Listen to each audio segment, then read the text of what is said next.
Oh, I know.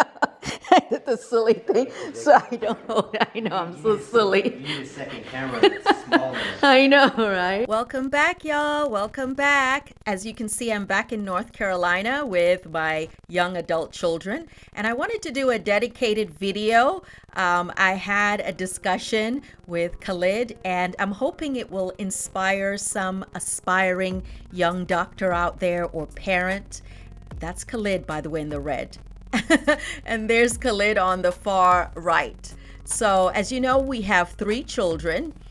As parents, Kenton and I have always made our children a priority. We've always been very affectionate, very supportive, and have always focused on education. And so Khalid has definitely had a pretty good foundation. For most of his life, Khalid has seen his mother work in medicine and what it's been like to run a solo practice. And for a long time, he was actually not interested in medicine, which was fine with us. Khalid was always good in science and was always interested in a career in science. But again, he didn't want to be a doctor, and we never asked him or suggested he be a doctor. When the children were young, we didn't really focus a lot on what they wanted to be later in life because we knew that might change. It was really more about having a good work ethic and always doing more than what was expected. I actually remember this day like it was yesterday. Khalid had just gotten a letter showing that he had gotten into a special high school locally, and he was so happy. Fast forward to 2015, Khalid was 15 years old and he got accepted to the North Carolina School of Science and Math in Durham. This is a 2-year magnet boarding school for grades 11 through 12, and it's actually one of the top 20 schools in USA.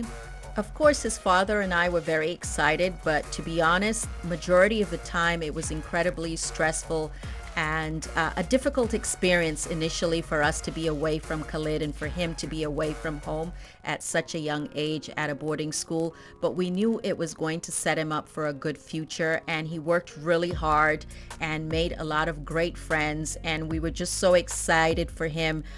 He graduated NCSM in 2017. So these pictures are from 2017. It's amazing how time goes by.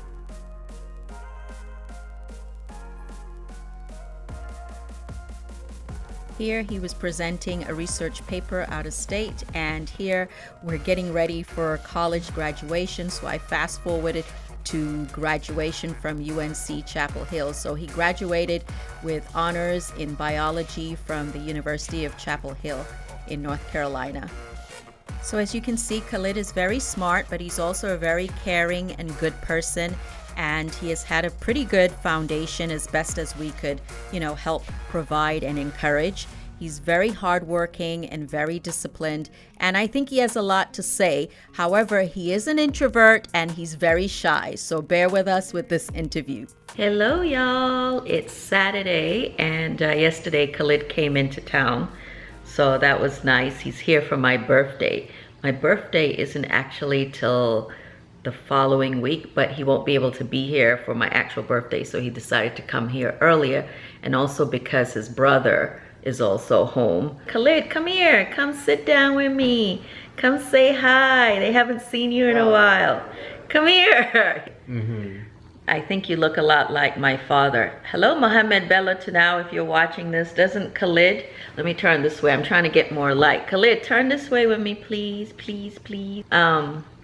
So yeah, how's life in Maryland? Are you looking forward to moving, or are you planning to stay in Maryland? What's your thought process? It's fine, and we'll see what happens in a year or so. Yeah. Whether or not I move or not. Right. So when do you find out when you get into med school? When do you find out, like, seriously? February, maybe. We'll see. February? Yeah. Oh. Why did I think it was the end of the year? No. No?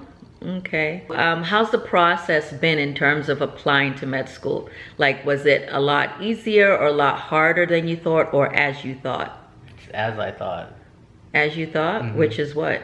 Which is, it's a lot, but you have to take it in steps, and if you prepare yourself mentally beforehand, then it's not that bad. Like in college, what would you think is like the best curriculum or the best advice for someone who wants to go to medical school? Because I often still get that question. for, you know, sometimes there are parents out there that are thinking or hoping their kids will go to medical school. What advice would you have for someone who's in college or starting college? Well, I mean, they have to take all the required pre-medical courses. Which are, like what? What are orgo, biochem, physics, English, social science, psych, statistics. You know, they can do whatever major they want, but they have to take the required courses for the universities. Is there a required major to go into pre-med? No, there's not. So pre-med's a track mindset thing, but it's not a major. So you could have whatever major. So could you go in to medical school, I don't know, with a dance major? Yeah, sure. Even though probably less likely, right?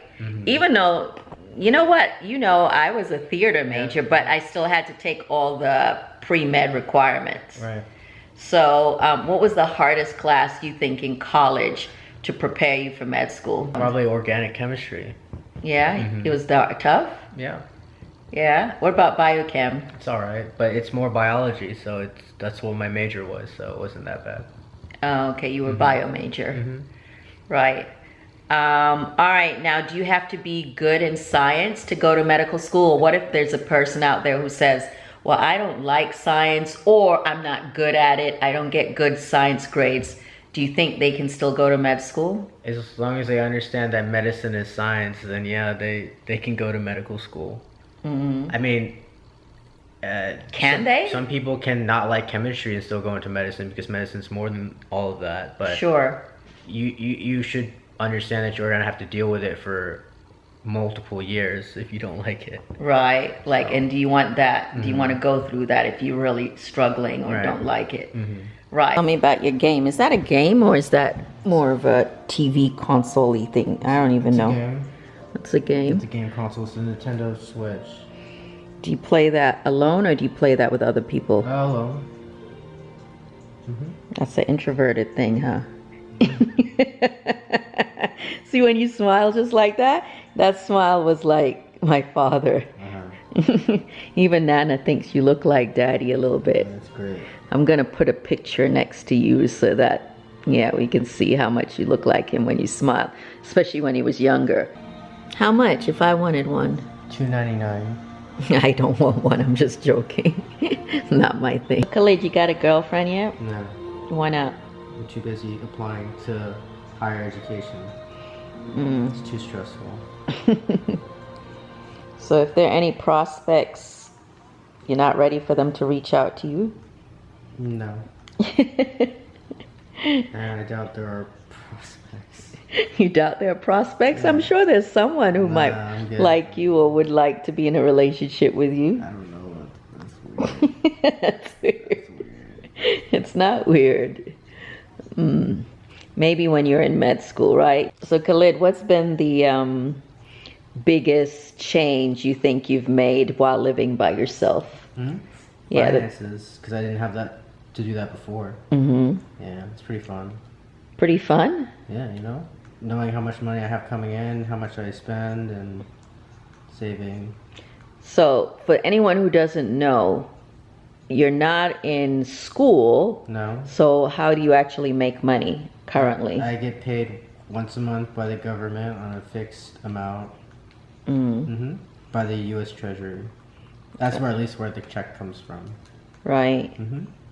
So you're making enough to take care of yourself pretty much, right? Because we don't pay your bills. I get paid. The NIH is a government entity. Oh, okay.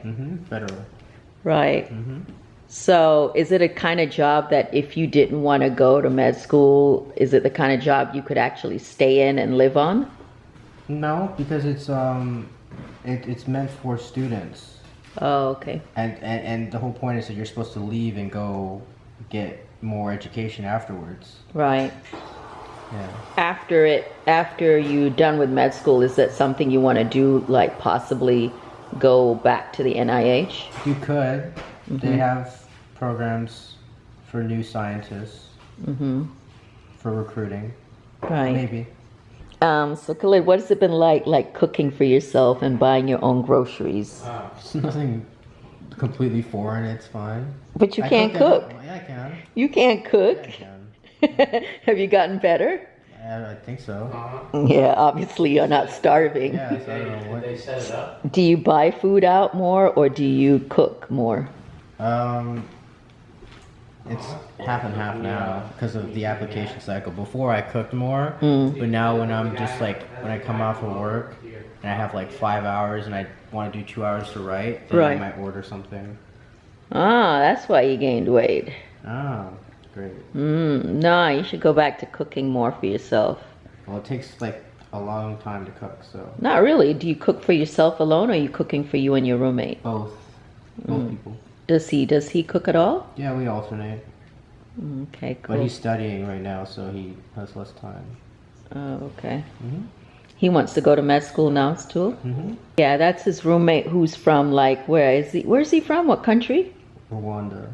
Rwanda. I've never met anyone from Rwanda. That is so random. That's so random that you guys end up living together. Have you met his family? No. No. They're all in Texas. Oh, okay.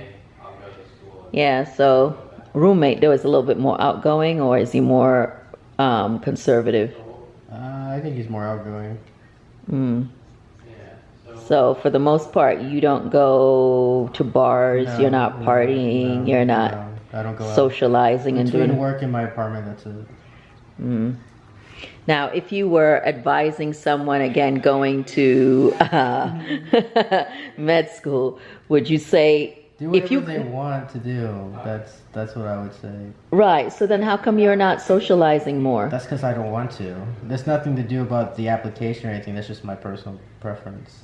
Yeah, if you want to, there's no, because I, play games, or listen to music, or watch YouTube. They can do other stuff as well. It's not like you can't do anything. Right. Yeah. So you don't feel like you're going to be missing out, No. that you're not socializing more? No. All right, let's switch gears a little bit. When you do get a car, which I wondered, because people always ask that too, like why you don't drive, like as if they make it seem as if we guys, me and your father, are stopping you from driving, or why you guys, or you, let's say you in particular, why you don't drive. What would be your response or what your reason? Right now, I walk to work, and since I'm around the metro in DC, it's fine. Right. And the grocery store is a 5-minute walk from my apartment, so I don't need a car. Right. It would be more of a financial burden at this point, right? Yeah, paying for gas and an auto loan would be expensive. Right. So it's partly convenience and financial. But is it something you plan to do later? Maybe.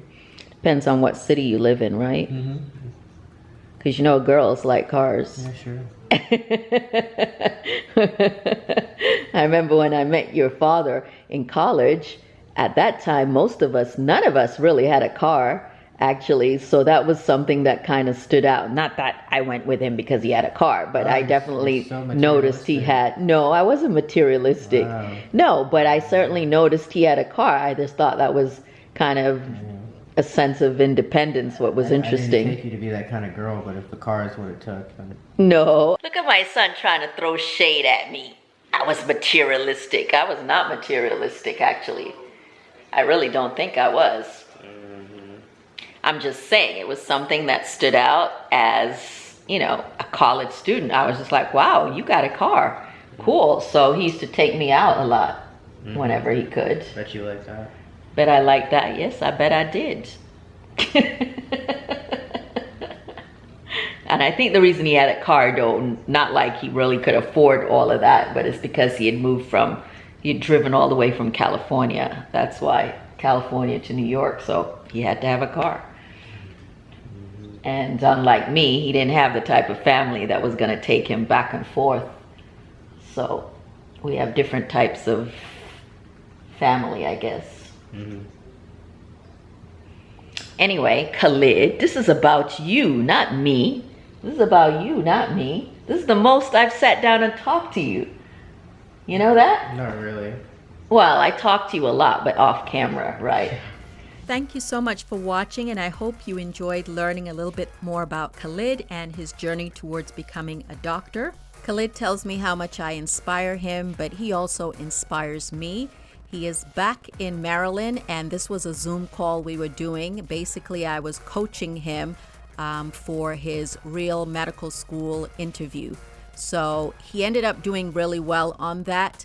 And I really enjoy mentoring young people, and he has definitely encouraged me, suggested that I mentor other students as well. So if you're a parent of a student or a young person yourself considering becoming a doctor, and you're in high school or college and you would like a mentor, or you want help practicing your medical school interviews, issues with your applications or ideas for essays, or you just want some general guidance navigating towards medical school, look out for more details soon, because I definitely want to be able to help you. Also, look out for my birthday vlog coming next.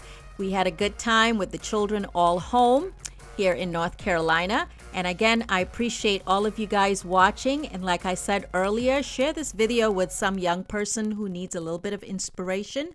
Bye!